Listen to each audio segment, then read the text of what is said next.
선박에는 모터가 있습니다. 자동차에는 엔진이 있습니다. 사람에게는 심장, 마음이 있습니다. 자, 태양이 물질 세계의 중심이라고 한다면 마음은 사람의 중심이라고 할 수 있습니다. 사람의 중심에서 언어와 삶, 행동이 만들어지고요. 사람을 사람답게 만드는 특성, 그것은 바로 마음입니다.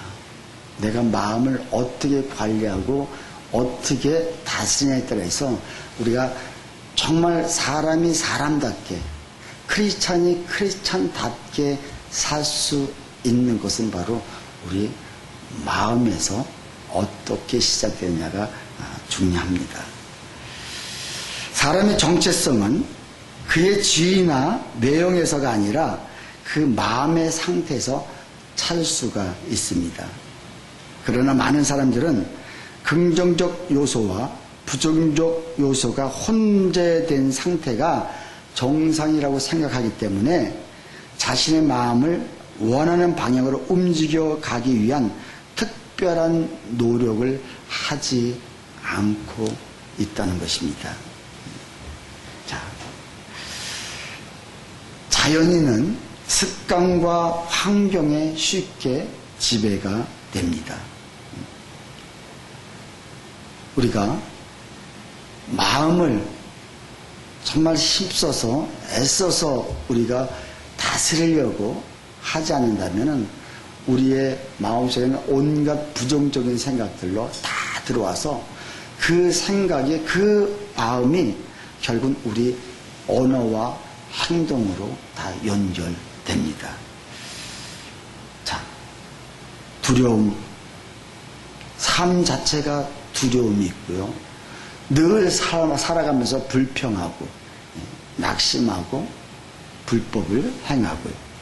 또 미워하고 시기하고 질투하는 것들, 그리고 삶을 포기하고.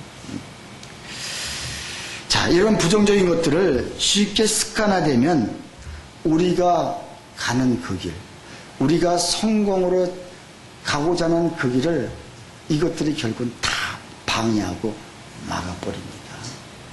마음이 이렇게 중요합니다.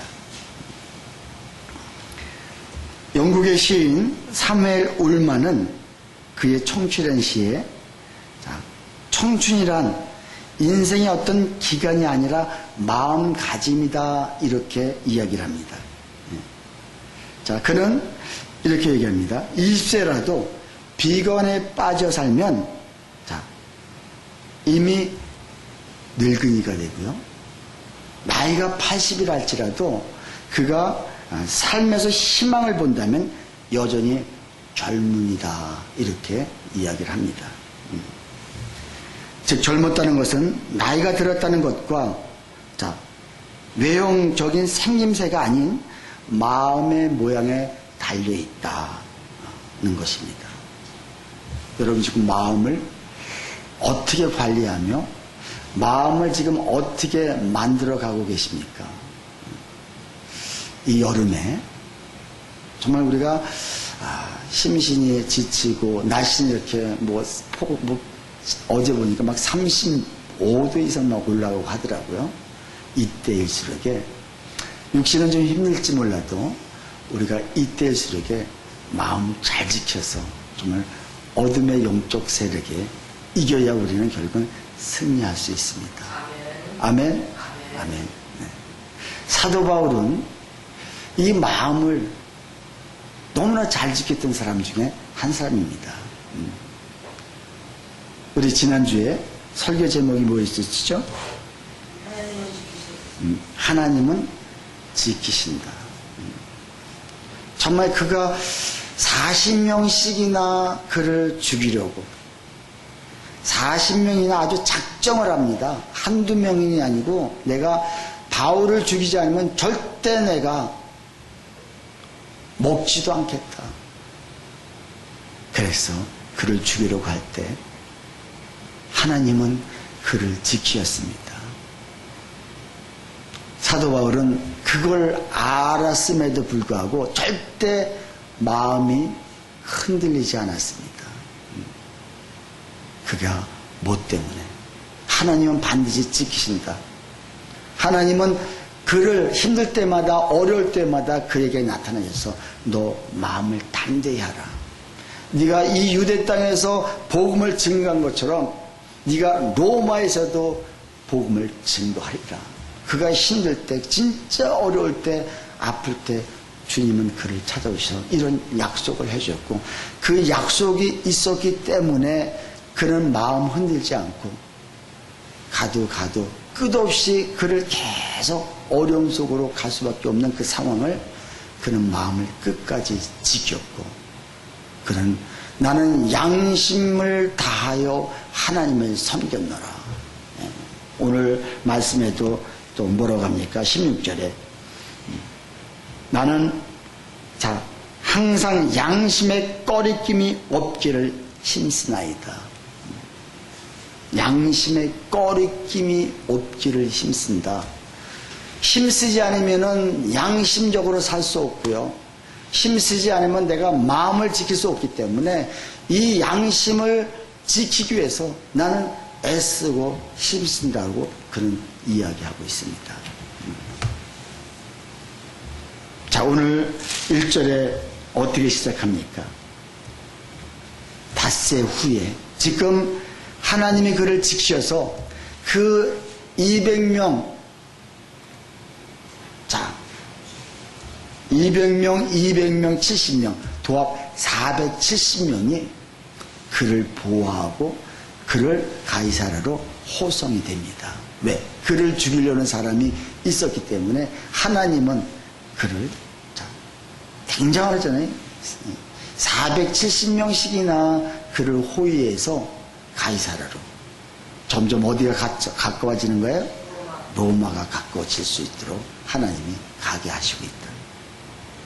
그랬을 적에 거기까지 또 가이사라까지 이 제사장들이 그를 고발하기 위해서 찾아옵니다. 찾아오는데, 대제사장 아나니아가 1절, 어떤 장로들과 한 변호사 더블로와 함께 내려와서 총독 앞에서 바울을 고발하니라. 변호사, 장로들과 또 한 변호사 더블로, 아주 말 잘하고 변호 잘하는, 저를 어떤 방법으로, 지금 공회에서는 모든 게 무산되어 있습니다. 그를 공회에서 죄인으로 몰아가려고 했는데 그게 실패로 돌아가니까 이제는 이 총독 앞에 왔습니다. 총독 앞에 와서 변호사, 말 잘하는 변호인을 데리고 와서 어떤 방법으로 저를 죄를 엮어서 죽이려고 합니다. 근데 3절 보십시오. 2절에 바울을 부름에 더블로가 고발하여 이르되, 그러면서 이제 변론이 시작됩니다. 변론이 아니죠. 고발하는 거죠. 그 고발 내용이 지금 어떠냐? 여러분 3절부터 8절까지는 바로 그 더블로의 원고 측의 진술을 있고요. 10절부터 21절은 바울의 진술을 지금 하고 있습니다. 근데 3절에 벨릭스 각하여 우리가 당신을 힘입어 태평을 누리고 또 이 민족이 당신의 선견으로 말미암아 여러 가지로 개선된 것을 우리가 어느 모양으로나 어느 곳에서나 크게 감사나이다. 지금 벨릭스 각하여 우리가 당신을 힘입어서 태평을 누리고 있습니다. 지금요, 이 벨릭스라는 이 총독은요, 굉장히 못됐고, 지금 이 유대 사람들을 굉장히 힘들게 하는 사람이거든요. 근데 지금 이들이 거짓말을 하고 있는 거예요. 지금 아첨하고 있는 거예요. 어떻게 해서든지 잘 보여서, 어떻게 해서든지 지금 바울을 죄를 있게 만들어서 그를 죽이게 하기 위해서. 벨릭스 각하여 우리가 당신을 힘입어서 태평을 누립니다. 그리고 뭐라고 합니까? 이 민족이 당신의 선견으로 말미암아 여러 가지로 개선된 것을 우리가 여러 모양으로 어느 곳에 크게 감사합니다. 뒤돌아서는 욕하고 뒤돌아서는 그가 워낙에 못됐기 때문에 워낙에 이 빌리스가 이 총독이 못되게 굴었는데 지금 이들이 와서 뭐라고 얘기냐? 지금 아첨하는 그 모습을 봅니다. 자, 그러면서 4절에 당신을 더 괴롭게 아니하려 하여 우리가 대강 여짜옵나니 관용으로 들으시기를 관용으로 들으시기를 원하나이다 하면서 그가 뭐라고 얘기하냐? 이 죄가 뭐냐? 이 사람의 죄가 뭐냐? 바울의 죄가 뭐냐? 자, 우리가 보니 이 사람은 전염병 같은 자라. 자, 전염병이 뭡니까, 여러분? 네, 전염병이 온 게 지금 나중에 어떻게 됩니까? 전체 옮겨서 결국은 다 죽어나가잖아요. 그러니까 저 바울은 전염병, 저 사람하고 붙으면 모든 게 다 번진다는 거예요. 근데 전염병은 오히려 전염이 되면 사람이 죽습니다. 근데 바울을 만나는 모든 사람들은 죽는 것이 아니라 지금 살아납니다. 근데 저들은, 여러분,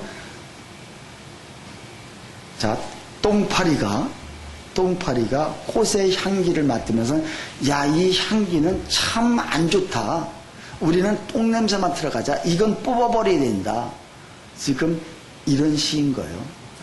지금 사도 바울 가는 곳곳마다 사람이 몰려옵니다. 아니 게 아니라 그들이 그 얘기하는 대로 진짜 전염병처럼 전염이 되는데 결국은 사람이 죽는 것이 아니라 사람이 살아나기 시작합니다.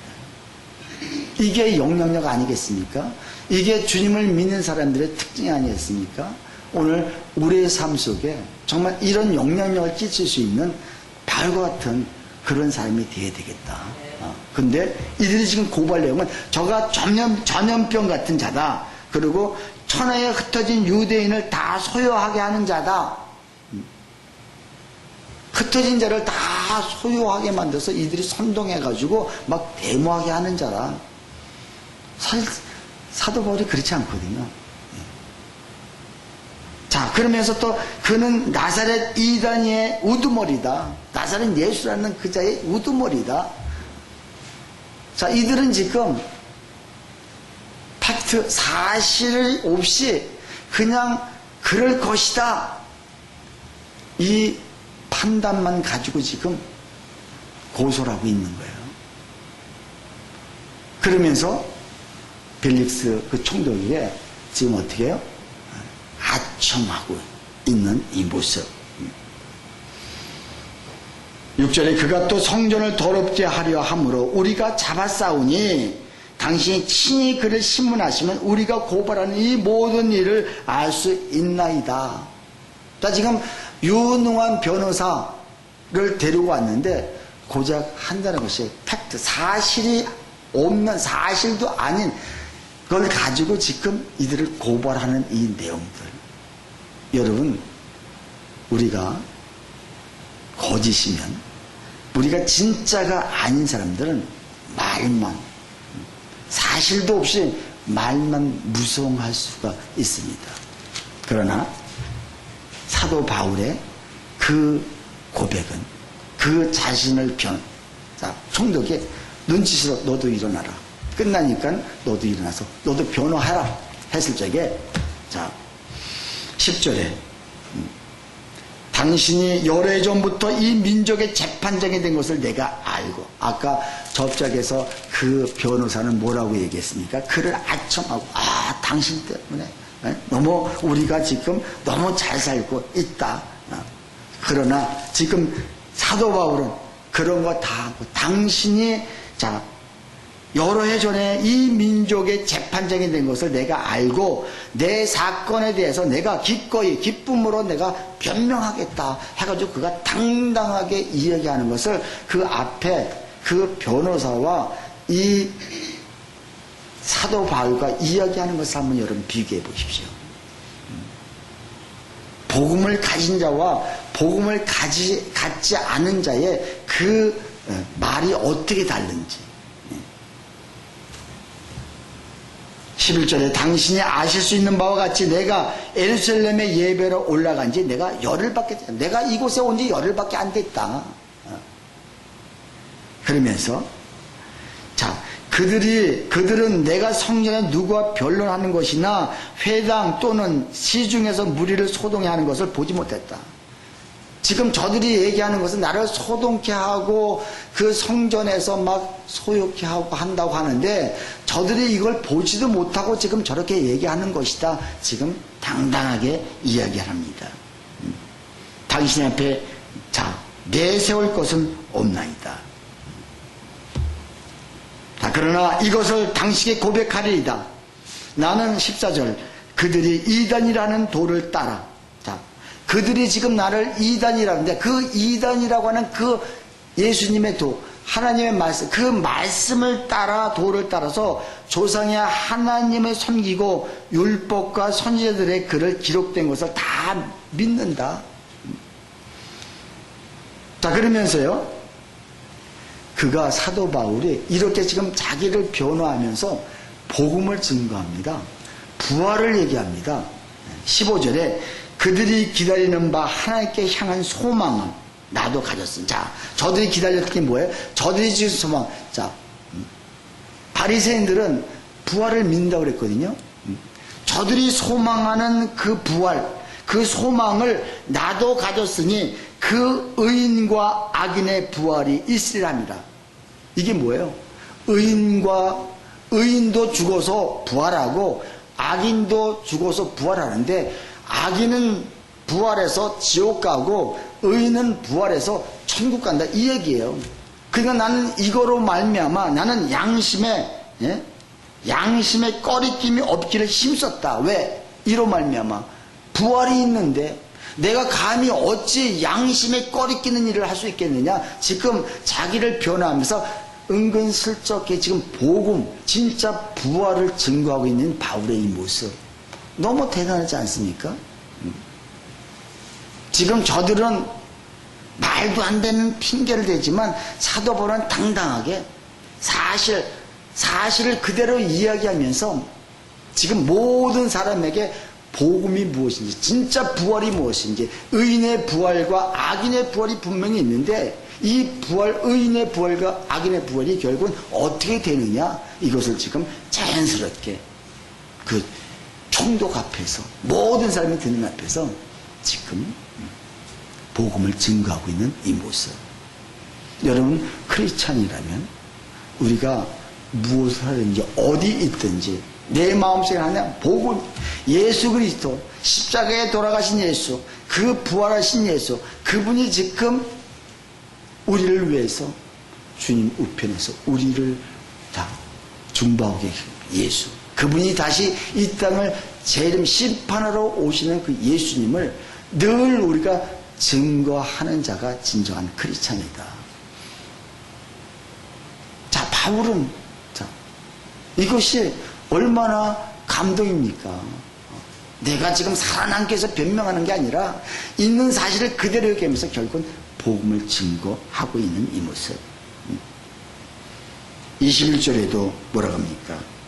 오직 내가 그들 가운데 서서 외치기를 내가 죽은 자의 부활에 대하여 오늘 너희 앞에 신문을 받는다고 한 이 한 소리만에 있을 때입니다. 저들이 이야기한 것 중에 내가 그 우리 앞에서 배웠잖아요. 그 공회에서 내가 부활 믿는다. 우리 아버지도 부활을 믿었고 나도 부활을 믿고 지금 바리새인들, 자, 저들이 소욕케 하기 위해서 은근히 부활을 얘기해서 부활을 믿지 않는 사두개파와 부활을 믿는 그 바리새파가 서로 격동을 하게 만든. 나도 부활, 우리 아버지도 사두개인이요, 나도 부활을 믿는다. 자, 이것은 내가 여기서 지금 당장히 얘기하겠습니다.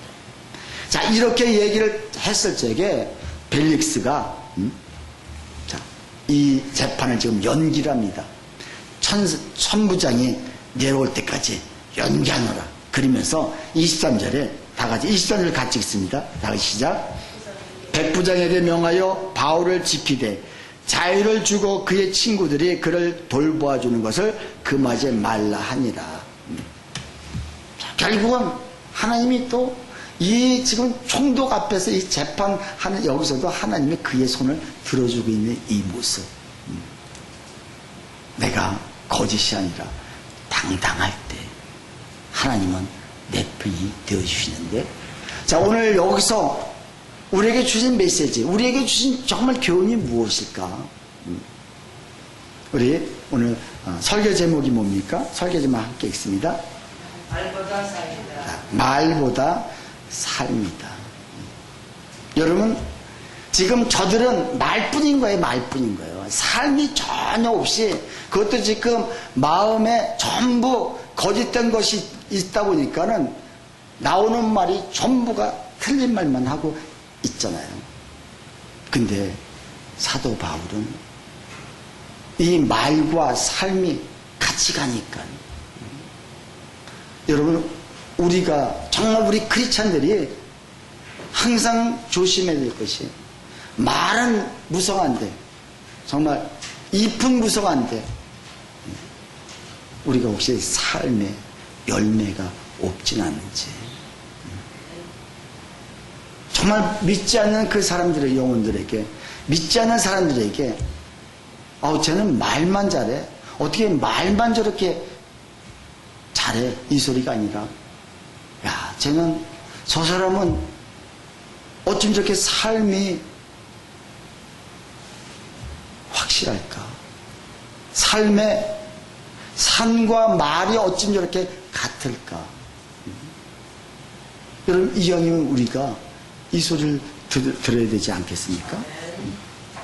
여러분, 정말 말과, 말은 좀 우리가 못해도 됩니다. 말은 좀, 여러분, 말만 잘하고 우리의 삶이 따라주지 않는다면 이 사람은 지금 아무것도 아닌 거예요.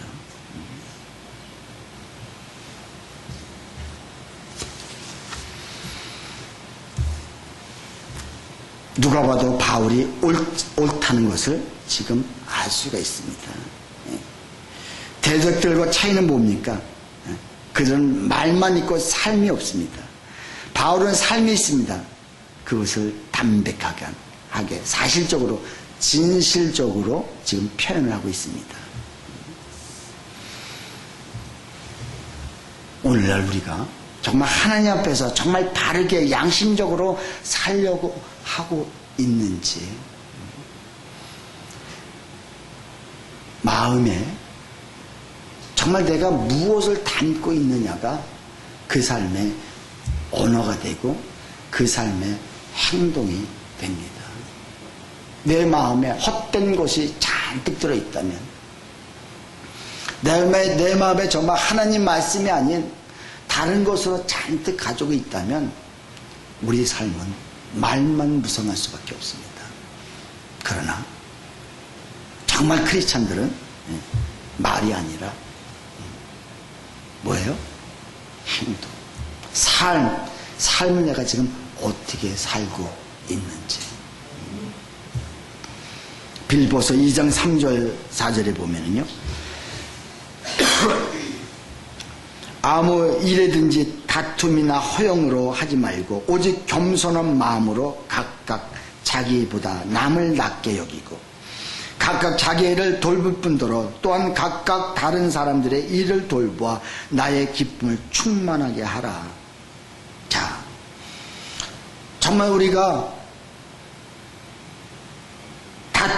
아무 일에 다툼이나 허영을 하지 말고 겸손한 마음으로 각각 자기보다 남을 낮게 여길 수 있는 사람들, 나보다도 남을 여러분 정말 낮게 여길 수 있는 저와 여러분 되시기를 주님의 축원합니다. 그러나 이게 쉬워요, 어려워요? 예? 어렵죠? 안 되는 이유가 왜 안 될 것 같아요? 수도 없이 버린다고 하잖아요. 그러나 내 마음에 정말 사도 바울처럼 힘써야 돼요. 내가 양심의 꺼리낌 없기를 내가 항상 힘쓴다 그랬잖아요. 힘써야지 않으면 내가 마음을 지키려고 무던히 애를 쓰지 않으면은 이게 될 수가 없다. 그래서 사도 바울은 디모데전서 4장 8절에서 육체의 연단은 약간의 유익이 있으나 경건은 범사에 유익하니라. 우리가 여러분 육체 운동 왜 합니까? 이게 육체도 우리가 튼튼해야 되잖아요.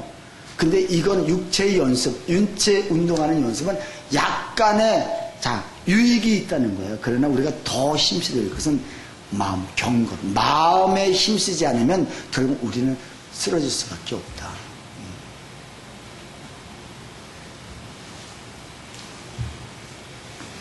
투박한 사실이 세련된 말보다 더 강합니다. 암만 말을 잘하고 암만 우리가 정말 말을 매끄럽게 한다 할지라도 그의 삶이 여러분 따라주지 않는다면 그 말은 다 아무것도 아닌 것이죠.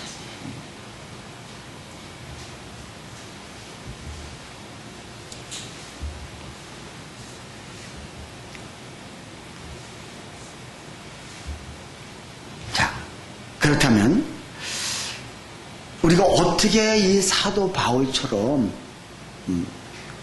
이런 간직을 하며 살 수 있을까?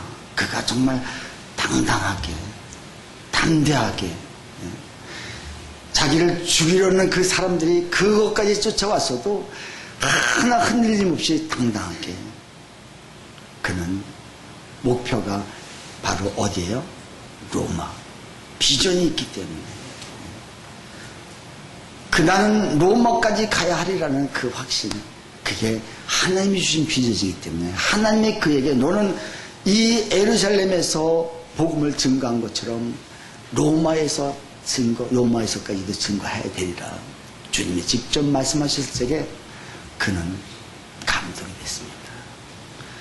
여러분, 이런 비전이 정말 하나님은 나를 반드시 쓰실 것이며 나를 그 로마까지 가게 하실 거라는 이 확신이 분명히 있는 사람만이 지금 내가 웬만한 환경, 웬만한 아픔, 웬만한 어려움 속에 우리는 견디고 이겨낼 수가 있습니다. 여호수아서에도 여호수아가 얼마나 힘들고 얼마나 두려웠고 얼마나 떨립니까? 내가 추정하던 모세가 죽었으니 그리고 나보고 이 이스라엘 백성들을 끌고 가나안 땅에 들어가라 하니 아니 모세도 못했는데 근데 하나님은 그에게 비전을 보여주십니다. 네가 밟는 땅은 내가 다 내게 주리라. 동서남북 모든 내 밟는 땅 네가 밟는 땅 내가 다 주겠다. 그러면서 모세와 함께 있던 것처럼 내가 너와 함께 할지라. 네가 두려워하지 말라, 놀라지 말라. 나는 너를 떠나지 아니할 것이다. 하나님은 그에게 먼저 비전을 주시고 그리고 그에게 담대함을 주시고 그에게 동역자를 만나게 하시고 그가 요단을 건널 수 있도록 계속 힘을 주시는데 언제? 내가 말씀으로 무장할 때. 그래서 모세는 지팡이를 가지고 이스라엘 백성들을 이끌었다면 여호수아는 뭘 가지고 이끌었습니까? 말씀 가지고. 말씀. 여호수아는 지팡이를 안 줬습니다. 말씀밖에 안 줬어요. 네 입에서 하나님 말씀을 떠나지 않게 하라. 주야로 묵상해라. 네가 어디를 가든지 내가 형통하게 하리라. 네 입에서 말씀이 떠나지 않게 하고 주야로 그 말씀을 묵상하라. 늘 내가 묵상할 때, 늘 말씀을 내가 입에서 떠나지 않게 할 때 우리의 마음은 다스려지기 시작합니다. 결국 말씀이 함께 하여 주지 않으면 우리 마음에는 결국 마음에 어떤 생각을, 어떤 마음을 가지고 있느냐가 결국 행동으로 나오는데, 여러분, 하나님이 주신 비전들 다 있으십니까? 비전 있어요? 크게 아멘 합시다. 아멘. 아멘. 비전이 있기 때문에 우리는 갈 수가 있습니다. 네. 그렇기 때문에 사도 바울은 삶이 받쳐주는 거예요. 그 삶을 받쳐주기 때문에 당당하고 지금 하나 떨림 없이 두려움 없이 지금 이렇게 고백을 할 수 있는 것입니다. 자, 그렇게 했을 때 결과에 23절에서 결국은 그를 그렇게 지금 자, 백부장이 명하여 바울을 지키되 자유를 주고 그의 친구들이 그를 돌봐주는 것을 금하지 말라. 지금 죄수의 몸으로 고발당하고 왔는데 지금 아니다. 저에게 자유를 오히려 주라고 얘기합니다. 자, 우리가 말보다 저는 크리스천이 자칫 잘못하면 말은 많이 할 수 있습니다. 그러나 말은 말보다 더 중요한 것은 바로 삶입니다. 내가 삶을 온전히 살아갈 때 이렇게 살면 하나님이 책임져 주시고 하나님이 지켜주시고 하나님께서 결국은 우리를 어떤 사람으로 바울같이 능력의 사람으로 사용하십니다. 아멘. 그래서 우리가 어떤 마음으로 우리가 어떤 마음의 모양으로 살아갈 것인가 여러분 한번 오늘 깊이 생각해 주십시오. 내 마음은 지금 어떤 모양인가? 어떤 모양이기를 나는 바라는가? 마음의 모양이 우리의 삶에 절대적인 영향을 미친다는 사실을 우리가 기억해야 됩니다. 그렇다면 오늘 우리에게 주신 메시지는 결국은 뭐예요? 결국은 말보다 삶이 우선시 돼야 된다. 그러기 위해서 마음을 지켜야 되고요. 그러기 위해서 우리가 비전이 있어야 됩니다. 사도 바울처럼. 그때 우리는 무엇이든지 어디서 뭘 하든지 반드시 승리로 결국은 사도 바울이 로마까지 갔듯이 우리가 목표하는 반드시 목표까지 갈 줄 믿습니다. 그런 저와 여러분이 되시기를 주님의 축원합니다.